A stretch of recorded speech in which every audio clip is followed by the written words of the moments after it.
217페이지 민수기 13장의 말씀을 볼 차례입니다. 민수기 13장 25절에서 33절까지의 말씀, 구약성경 217페이지에 적혀 있습니다. 민수기 13장 25절에서 33절까지의 말씀입니다. 우리 한 목소리로 같이 읽겠습니다. 시작. 40일 동안 땅을 정탐하기를 마치고 돌아와 바란 광야 가데스에 이르러 모세와 아론과 이스라엘 자손의 온 회중에게 나와 그들에게 보고하고 그 땅의 과일을 보이고 모세에게 말하여 이르되 당신이 우리를 보낸 땅에 간즉 과연 그 땅에 젖과 꿀이 흐르는데 이것은 그 땅의 과일이니이다. 그러나 그 땅 거주민은 강하고 성읍은 견고하고 심이 클 뿐 아니라 거기서 아낙 자손을 보았으며 아말렉인은 남방 땅에 거주하고 헷인과 여부스인과 아모리인은 산지에 거주하고 가나안인은 해변과 요단가에 거주하더이다. 갈렙이 모세 앞에서 백성을 조용하게 하고 이르되 우리가 곧 올라가서 그 땅을 취하자 능히 이기리라 하나 그와 함께 올라갔던 사람들은 이르되 우리는 능히 올라가서 그 백성을 치지 못하리라. 그들은 우리보다 강하니라 하고 이스라엘 자손 앞에서 그 정탐한 땅을 악평하여 이르되 우리가 두루다니며 정탐한 땅은 그 거주민을 삼키는 땅이요 거기서 본 모든 백성은 신장이 장대한 자들이며 거기서 네피림 후손인 아낙 자손의 거인들을 보았나니 우리는 스스로 보기에도 메뚜기 같으니 그들이 보기에도 그와 같았을 것이니라. 하나님의 말씀입니다. 아멘. 자, 오늘 우리가 읽은 이 부분 가데스 바네아 사건으로 너무도 유명한 사건. 왜 출애굽을 통해 하나님의 은혜를 맛보았던 1세대들이 광야 생활 40년을 통해서 그들이 다 죽고 말았죠. 여호수아와 갈렙을 제외하고는 가나안 땅에 들어간 사람들이 없었습니다. 왜 그런 비극이 벌어졌는가? 오늘 이것이 어떻게 보면 구약 성경에 기록된 가장 큰 비극 중에 하나입니다. 이것에 대해서 오늘 우리가 살펴보고 또 우리의 오늘날 현실 상황에 이 교훈을 어떻게 적용해야 할까 그것을 같이 좀 알아보려고 합니다. 자, 모세가 이제 가나안 땅에 거의 가까이 왔을 때 가데스 바네아라는 곳에 이제 진을 치고 12명의 정탐꾼을 보냅니다. 곧 이제 가나안 땅에 들어갈 수 있는 그 지역까지 왔거든요. 그래서 왜 12명인가? 이스라엘은 12지파가 있죠. 그래서 각 지파에서 한 사람씩 대표자를 뽑아서 보냈어요. 그러니까 이 12명의 사람들도 그냥 뭐 아무나 보낸 것은 아니에요. 그러니까 각 지파에서 정말 좀 괜찮은 사람을 뽑았겠죠. 그 12명을 뽑았는데 그 12명의 이름 중에서 우리가 아는 이름은 여호수아와 갈렙밖에 없어요. 그렇죠? 나머지 10명은 아무리 사람들이 똑똑하다고 뽑았지만 우리 뭐 전혀 그 이름 알지도 못하고 관심도 없습니다. 어쨌든 그 사람들이 가서 이제 40일을 그 가나안 땅을 두루 살펴보고 옵니다. 그래서 와서 이제 모세와 백성들 앞에서 보고하는 내용이에요. 과연 그 땅이 가보니까 하나님께서 말씀하신 대로 젖과 꿀이 흐르는 땅이었다. 정말 땅이 비옥하고 농사도 잘 되고 그래서 그 증거로 우리가 읽지는 않았지만 23절에 보면 그 포도가지를 하나 꺾어 가지고 오는데 얼마나 그 포도가 탐스럽게 열렸는지 두 사람이 어깨에 메고 그 포도가지를 메고 옵니다. 그럴 정도로 그 과일이 아주 잘 자라는 그런 땅이었다는 것이죠. 자, 그런데 이 정탐꾼들이 둘로 나누어져요. 어떻게 나누어지냐 하면 한쪽에는 여호수아와 갈렙, 또 한쪽에는 나머지 10사람이 의견이 아주 팽팽하게 대립이 됩니다. 갈렙이 먼저 보고를 해요. 30절에 갈렙이 모세 앞에서 백성을 조용하게 하고 이르되 우리가 곧 올라가서 그 땅을 취하자. 능히 이기리라. 이건 여호수아와 갈렙의 보고입니다. 반면에 다른 10사람들은 31절에 그와 함께 올라갔던 사람들은 이르되 우리는 능히 올라가서 그 백성을 치지 못하리라. 완전히 둘로 정반대의 의견으로 나누어진 거예요. 자, 왜 똑같은 상황을 보았는데 이렇게 의견이 달라졌을까요?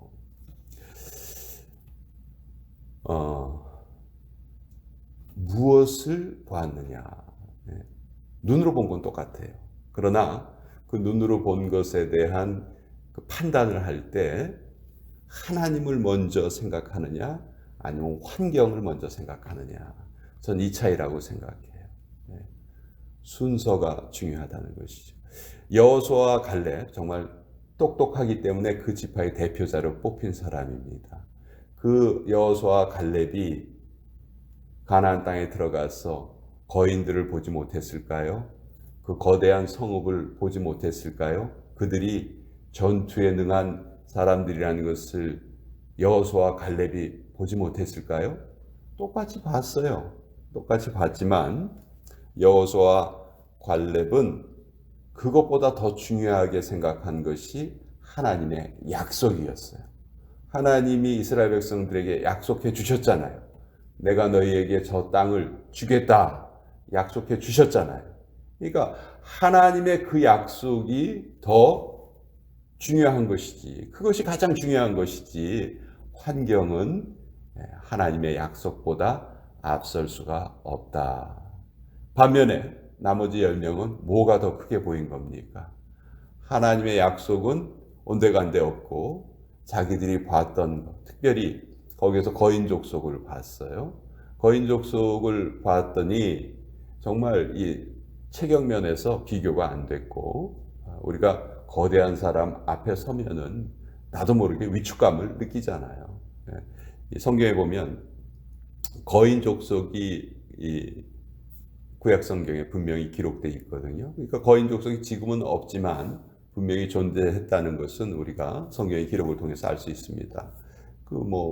다윗이 무찔렀던 골리앗도 그런 거인 족속 중에 한 사람이었을 것이다 우리가 추측을 하죠. 어쨌든 그런 눈에 보이는 것이 먼저 그들의 마음을 점령했을 때에는 하나님의 약속은 뒤로 온데간데 없이 사라지고 말았던 것이죠. 그러니까 무엇을 더 중요하게 생각하는가? 전 오늘날도 똑같다고 생각해요.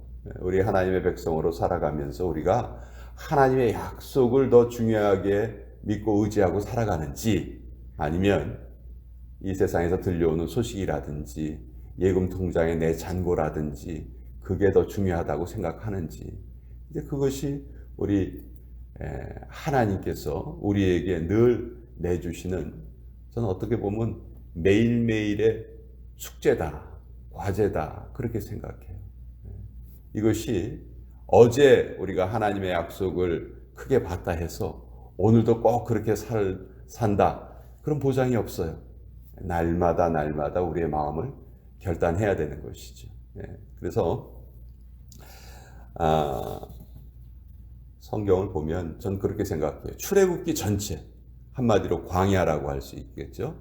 그 광야 생활에서 하나님께서 요구하신 것이 뭔가? 그것은 결국 순종이고, 가나안 땅에서 일어났던 모든 전쟁, 그것은 이스라엘 백성들이 앞장서서 싸우기는 했지만 실제 그 전쟁은 누구의 전쟁이었냐면 하나님의 전쟁이었던 것이죠. 그렇죠? 그 전쟁의 승패는 이미 결정이 돼 있었던 것이고, 이스라엘 백성들은 그 전쟁을 이기기 위해서 수행했던 것이 아니고 이미 이긴 전쟁을 증명하기 위해서 전쟁을 수행했던 것이죠.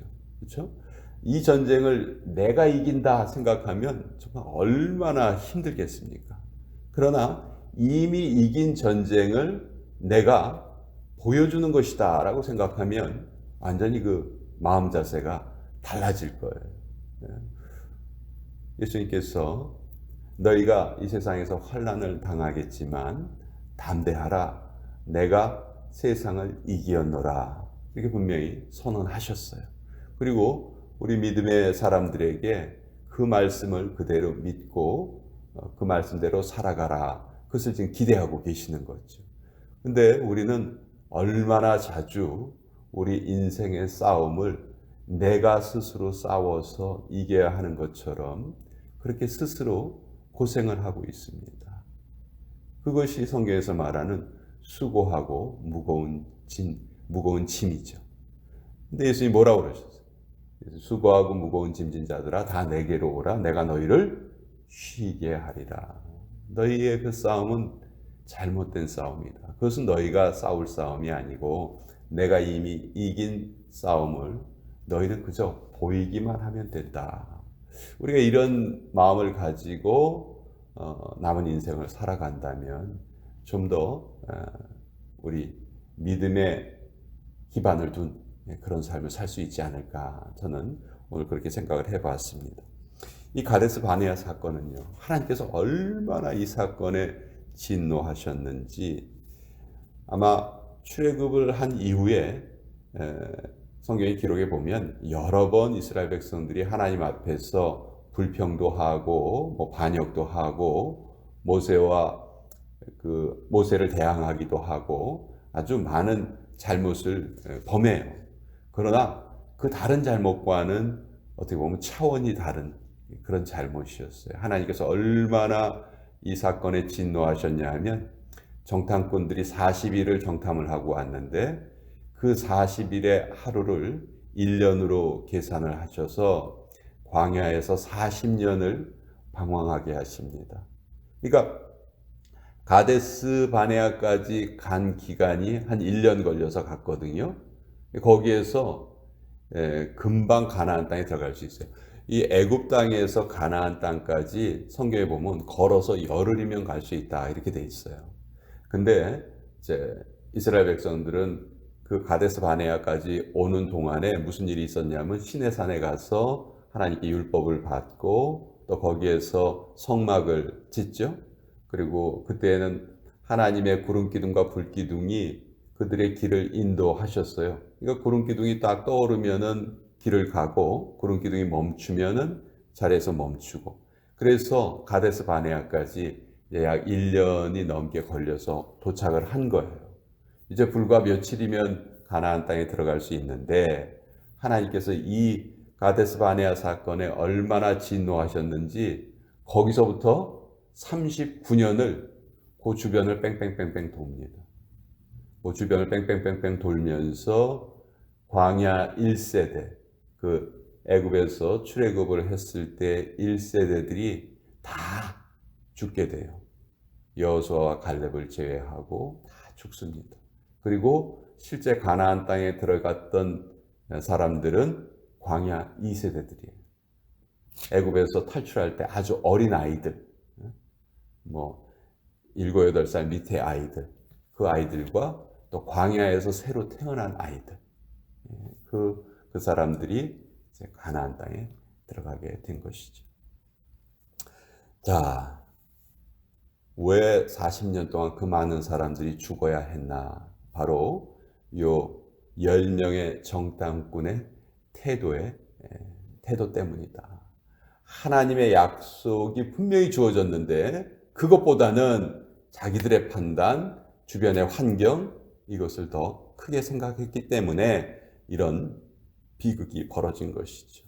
또 여기서 우리가 알 수 있는 것은 우리가 민주주의의 기본 원칙은 다수결이죠. 그렇지만 이 다수결이 늘 옳지만은 않다는 거예요. 어떤 면에서 교회는 민주주의보다는 신주주의다. 하나님의 명령이 우선되는 그런 사람들이 모인 곳이 교회지, 교회 안에서 민주주의만 부르짖다 보면요, 어떤 때는 하나님의 말씀이 뒤로 자취를 감추는 경우가 있습니다. 그래서 이것은 정말 우리가 정말 주의를 해야 하고, 오늘 우리가 이 땅을 살아가면서 우리의 마음을 한번 살펴보십시다. 우리를 둘러싸고 있는 수많은 문제들 앞에서 우리가 무엇을 할 수 있나? 힘도 없고 돈도 없고 재주도 없고 자기 자신을 뭐라고 부르냐면 우리가 그들 보기에 메뚜기 같았다. 메뚜기는 정말 사람이 보기에 하찮은 곤충이죠. 얼마든지 쉽게 죽일 수 있는 조그마한 곤충. 근데 이 10명의 정탐꾼들은 자기들을 스스로 메뚜기로 전락을 시켜요. 그러니까 우리가 정말 하나님의 약속을 받은 그런 존재로 살아갈 것인지, 아니면 스스로 보기에도 비천한 메뚜기로 살아갈 것인지, 그것은 하나님의 약속을 대하는 우리의 태도에 달려 있다는 것이죠. 우리가 오늘 하나님의 약속보다 주변 환경을 먼저 보고 살아간다면 우리 역시 메뚜기 같은 삶을 사는 거예요. 반면에 하나님의 약속을 믿고 우리 주변에 있는 어떤 문제보다도 하나님 더 크신 분이시고 이미 우리는 이긴 싸움을 그저 증명하는 삶을 살고 있다, 그렇게 생각한다면 정말 우리는 거인과 같은 그런 삶을 살 수 있다. 거인으로 살 것이냐 메뚜기로 살 것이냐, 이것은 우리가 하나님의 말씀을 대하는 태도에 달려 있다. 이것이 가데스 바네아 사건의 아주 큰 교훈입니다. 어떻게 보면 구약 전체의 이스라엘 민족의 운명을 결정지었던 그 사건, 그것이 바로 이 가데스 바네아 사건인데 우리에게 주시는 그 교훈이 너무도 크다. 그리고 오늘 우리도 똑같은 하나님의 숙제를 받은 거예요. 우리 주변의 땅을 우리 하나님이 다 둘러봐라. 그리고 너희의 생각을 나에게 말해다오. 하나님, 아무리 문제가 커도 걱정 없습니다. 하나님 우리와 함께 하시니 우리는 능히 이기는 삶을 살 수 있습니다. 이럴 것이냐? 하나님, 코로나가 너무너무 심해요. 우린 메뚜기예요. 예배고 뭐고 이제 우리 다 그만두고 그냥 몰래 숨어서 지낼래요. 이런 메뚜기로 살아갈 것인지. 그것이 우리에게 주어진 숙제다 하는 것이 오늘 이 말씀의 교훈이라는 것, 여러분과 함께 나누어 보았습니다. 자,